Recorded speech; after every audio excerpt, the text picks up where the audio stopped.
Hello guys! Magandang araw, another day, another vlog. Welcome to Fresa May Vlog. So ngayong araw ay weekend ngayon, so kailangan ko namang mekos-mekos dito sa bahay. Sorry guys, mag voice over lang muna ako ngayon kasi ang ingay-ingay talaga dito sa bahay guys. Ang lakas-lakas talaga ng music na piniplay ng mga kabataan dito sa bahay ngayon. At hindi ko naman sila mapigilan na magpa-sounds. So wala akong magagawa, wala talaga akong choice, o diba? So tiis ganda muna ako ngayon sa voice over na to, charot. So tapos na pala kaming kumain ng breakfast. At ako ay busy na ngayon sa aming hapagkainan habang ang aking pamangkin naman ay naglalaro dito sa aming sala. So ayan, kumakain yan siya ng chicken lumpia. Kahit katatapos lang niyang kumain ng breakfast. So ayan, ang liliko talaga. Tapos nagligpit na ako ng mga leftover na pagkain. Tapos inutusan ko ang aking pamangkin na tulungan ako sa pagliligpit ng mga kalat dito sa aming hapagkainan. So wala pa talaga akong ligo guys. Halos kaming lahat dito sa bahay ay wala pang ligo kasi busy sa mga gawain. Kasi after nito is magpe-prepare na naman ako para sa birthday celebration ng aking pamangkin na dito kasi i-held sa bahay ni Mother Dear. So, regarding that video, see you in my next vlog, charot. So, ayan, lumabas ako niyan sa aming bahay kasi nagpakain ako ng aming aso. Kasi kawawa naman ang aming mga asong gala, guys. Nagsisipagtinginan na siya dito sa harap ng aming bahay sa gate kasi naghihintay na sila ng pagkain. So, sino ba naman ang hindi maawa sa mga ganong mga senaryo dito sa labas ng aming bahay? Charot lang. So, ngayong mga oras dito sa aming bahay guys is wala na talagang daloy ng tubig kasi almost everyday talaga on and off ang aming tubig. Pero buti na lang talaga ay marami pa kaming mga impok na tubig at ako ay makapagpatuloy pa rin sa aking mga gawaing bahay dito ngayon. At lalo na sa paghuhugas ng mga pinggan. At saka iniligpit ko na rin ang mga hinarvest ng aking mother na mga gulay doon sa aming mini backyard. So ayan, nagwawalis na ako kasi parang ang dami kasing mga nahuhulog na mga kaunting mga kanin. Kasi alam mo naman ang mga kabataan dito sa amin guys is hindi talaga nila maiiwasan na mahulog ang kanilang mga pagkain. Kasi ang mga messy talaga nila. Parang hindi pa rin sila marunong mag-etiquette. Parang wala pa silang etiquette sa hapagkainan. Charot lang. Ganon. So ayan, nagwawalis na ako niyan. Kasi inuna ko na lang ang pagwawalis kasi dadaan-daan ako dyan tapos didikit na naman sa sahig at saka sa tsinelas, o diba? So mas lalong mahihirapan ako sa paglilinis. Nagtitipid pa naman ako sa aming tubig ngayon kasi pag maglilinis kasi tayo ang pinaka madali talaga nating magamit is yung water. O diba?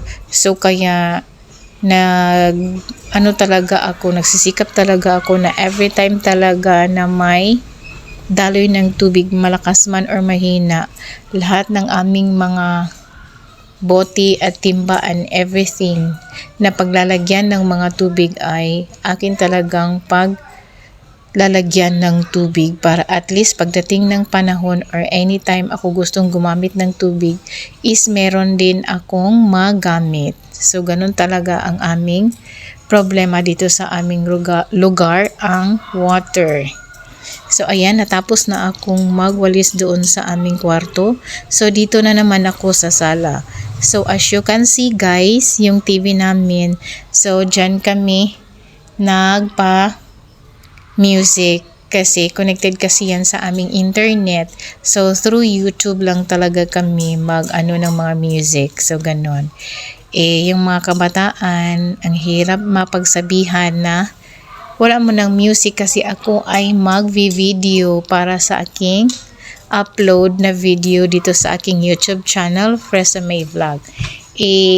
Ayaw man nilang magpaawat, so wala akong choice. So, ako na lang ang nag-adjust. Charot lang. So, ayan na. Pinalabas ko na ang aking mga winalis dito sa loob ng aming bahay. So, inuurong-urong ko pa ang mga sofa namin. Kasi, yung sofa namin guys, naiinis talaga ako kasi nagtataka ako every time na magwawalis ako, ay mayroon talaga akong makikita na mga itats or mga poops. Pasensya na po sa mga masiselan na mga word ko dito. Pasintabi po sa mga taong nakakaiyo pag nakarinig ng mga gano'n na mga words, diba? So, naiinis ako sa mga rat namin dito kasi my God, nagpoops talaga sila dito sa ilalim ng aming sofa. Hindi ko alam kung saan sila nanggaling or baka meron lang talagang naligaw, nakapasok dito sa aming sofa. So, kaya ganon, palagi akong nagwawalis talaga dito, naglilinis dito sa aming sala area. So, inutusan ko ang aking pamangkin na ilipat yung mga nakalatag dito na mga shoes dito sa aming terrace. At yung isa ko naman na pamangkin ay nagbike-bike lang doon. Kaya ko pa yan sinabihan na papasok na dito sa loob kasi mainit na talaga. Kung pwede lang sana na mamayang hapon na sila, yung hindi na masyadong mainit para hindi masyadong mapawisan. Charot lang, ang arte-arte, char. So ayan na, natapos na ring magligpit ng mga sapatos dito sa terrace. So nagpasalamat ako sa aking pamangkin na isa kasi masunurin na bata, charot. So ayan, nagwawalis pa rin ako dyan sa labas ng aming terrace kasi ang dami mang nakalatag ng mga balas-balas na galing sa mga tsinelas na makakapal ang mga putik na natuyo na sa kanilang mga tsinelas at doon lang nila gitaktak diha sa gawas sa among terrace. So, dito na naman ako sa aming kusina kasi nakatambak na naman ang mga hugasin na kagabi pa yan na mga hugasin kasi wala man kasing daloy ng tubig, so hinayaan ko na lang muna yan dyan. So ngayon, dumadami naman sila, so kailangan ko na talagang maghuhugas ng pinggan at maglilinis na naman dito sa aming lavatory. Hindi ko kasi mautos-utusan ng aking mga anak kasi busy kasi sila sa school, kaya ganon. So even though kahit na nga weekend, ang kanilang na mga gawaing bahay is paisa-isa lang muna kasi alam mo naman ang mga kabataan ngayon, ang hirap talagang utusan kahit anong gawin mo. Yun bang pag inutusan mo is para mag-iisip ka pa talaga kung ano ang isasabi mo na ano mo sila agad. Pero ganun talaga ang life guys, char. So bilang isang ina, kailangan talaga tayong maging role model tayo sa ating mga anak. Kahit makupad pa yan sila, kahit ano pa yan ang kanilang mga ugali, pagtiyagaan na lang talaga natin kasi ganun talaga. Kasi mas lalo kasing magre-rebelde ang mga kabataan kapag tayo naman ay sobrang higpit sa kanila, di ba? So natapos na akong maghugas ng mga pinggan, dito na naman ako sa mga kaldero kasi alam mo naman dito sa aming bahay guys, marami pa rin kasi kaming mga kaldero na maiitim na ginagamit doon sa dirty kitchen namin. Nag-try talaga akong bumili cleaning detergent para lang matanggal yung mga itim-itim na dumikit or yung mga uling na nakadikit sa aming kaldero, yung mga black stain kumbaga. Nahihirapan pa rin akong maglinis dyan. So parang hindi mabisa yung nabili ko na stain cleaning detergent na pampakinis or pampaputi ng maitim na mga kaldero. Ang mahal-mahal pa naman ng aking pagkabili pero at least nag-try ako. So, ang ginawa ko na lang sa mga maiitim namin na mga kaldero ay bawat gamit ko, so hinuhugasan ko siya ng paunti-unti na kinukuskus ng steel brush pero ayaw pa rin matanggal. So, habang ako ay naglilinis dito sa aming lavatory kasi dumidikit din kasi ang mga maiitim na stain dito sa aming basin or sa sink namin. So, nahihirapan talaga ako pero wala talaga akong magawa lalo na pag maubos ang aming gasol. So, no choice talaga ako. Doon talaga ako sa aming dirty kitchen gagamit ng or magluluto doon. So, magagamit ko ang mga maiitim na mga black stain namin na kaldero. So, ayan. Tapos na akong maglinis doon sa aming lavatory. So, dumating pala dito sa bahay ang aking pamangkin. Galing yan sila nag-marketing kasama ang kanyang mother. So, nagtambay muna sila dito kasi hinahanap nila kasi si Mother Dear or ang kanilang lola. Si Mother naman ay pumunta kasi sa simbahan kasi nagpahina or schedule sa paglilinis doon sa church. So, ang ingay-ingay dito nila sa loob ng bahay ni Mother Dear. So, ayan, kanya-kanyang trip guys. Yung iba na mga kabataan dito or mga pamangkin ko ay naglalaro ng lastiko. Yung isa naman ay nagyuko-yuko kay naglalaro ng kanyang cellphone. At saka dito naman sa mesa, naubos talaga ang niluto ko na chicken lumpia kasi kinakain na ng aking mga pamangkin. At inutusan ko ang aking pamangkin na isampay yung nilabhan ko na basahan doon sa labas ng gate. Pagkatapos ko doon sa kusina ay umakyat na naman ako dito sa aking kwarto dito sa itaas. Kasi maglilinis na naman ako dito. Kasi papalitan ko na naman ang mga beddings ko dito sa aking katre. So, ayan. Inaayos ko muna ang aking payong kasi ginagamit kasi yan ng aking anak tapos hindi naman niya binalik sa dating ayos. So, ako talaga ang tagasunod. Buti na lang talaga nagba-vlog ako sa mga ginagawa ko dito sa bahay kasi kahit papano is meron naman akong mga productive work at the same time, meron na rin akong maaasahan pagdating ng panahon. Sana naman po pagpalain po ako sa aking pagbablog dito sa YouTube channel ko. So, ayan, nagtutupi na ako niyan ng aking kumot. Hindi ko pa muna yan lalabhan, pero sinesegregate ko na muna kasi by schedule kasi akong maglalaba guys. So, ako lang naman ang maglalaba ng aking mga dumi na mga beddings, pillowcase, kumot, at saka yung mga damit ko kasi kanya-kanyang toka na kasi kami sa paglalaba dito sa bahay. So, yung mga anak ko na ang naglalaba ng kanilang mga duming damit, kumot, pillowcase, at saka beddings nila. At saka sila na rin ang maglilinis ng kanilang kwarto. So, ayan. Pinalitan ko na rin ng mga pillowcase at saka beddings. Yung mga una namin guys, matagal na gamit na namin yan. So, minsan meron na talagang mga stain na nakadikit. Pero as long as magamit pa namin, so gagamitin pa muna namin kasi wala pa talaga kaming pambili ng bagong unan. So, hahayaan ko na lang muna ang mga stain na nakadikit dyan. Kumbaga sa Bisaya pa is gitalumtom na bitaw siya. So, as long as magagamit pa siya, so pagtiyagaan lang muna. O, diba? Kasi sa susunod na naman yan na bigyan namin ng budget. Char.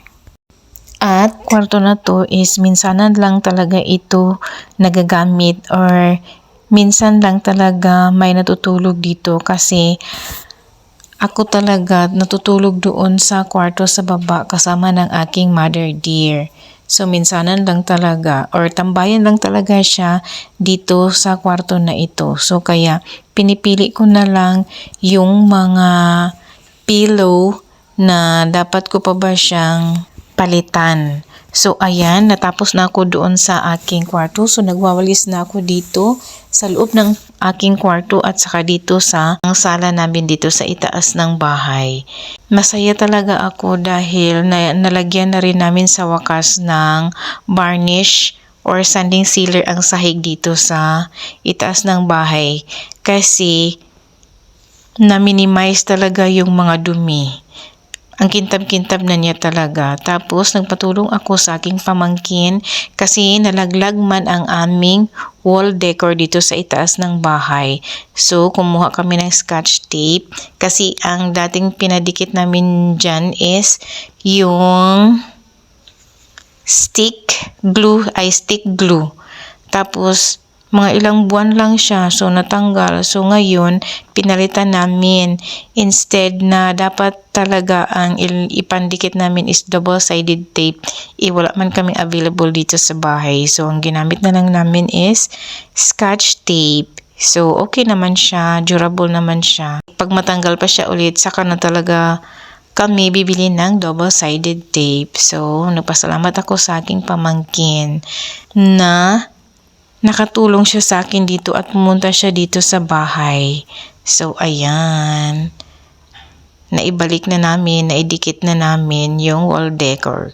So, balik na naman ako dito. Nagtutupi na naman sa mga sinampay na mga towel dyan sa aming railings. Kasi yung mga kabataan dito, nahihirapan man sila or tamad talaga silang magbaba doon sa terrace, isampay yung mga towel nila galing sila maligo. So, pinagpagan ko muna ang mga release namin kasi marami na kasing dumidikit na alikabok. So, nagpunas-punas ako dyan. Ginamit ko ang aming bagong feather duster. O, diba? So, nasiyahan talaga ako sa aking paglilinis guys dito sa bahay kasi parang new sa akin lahat ang mga gamit, charot.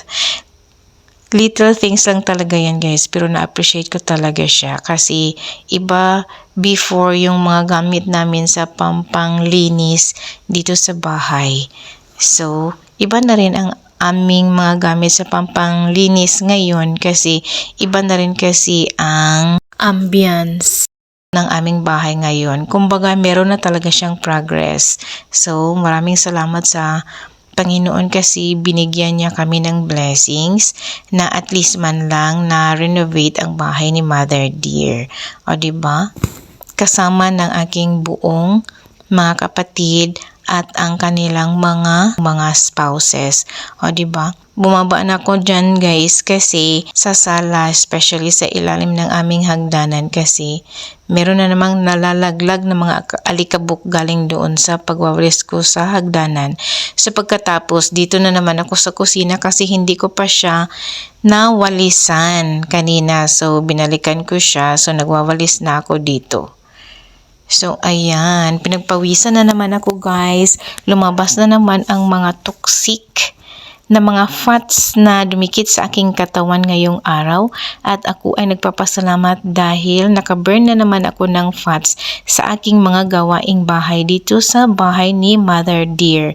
So ayan pala ang mga itinanim ni Mother Dear na mga gabi dito sa aming mini backyard malapit sa aming dirty kitchen. O, diba? Malinis na siya.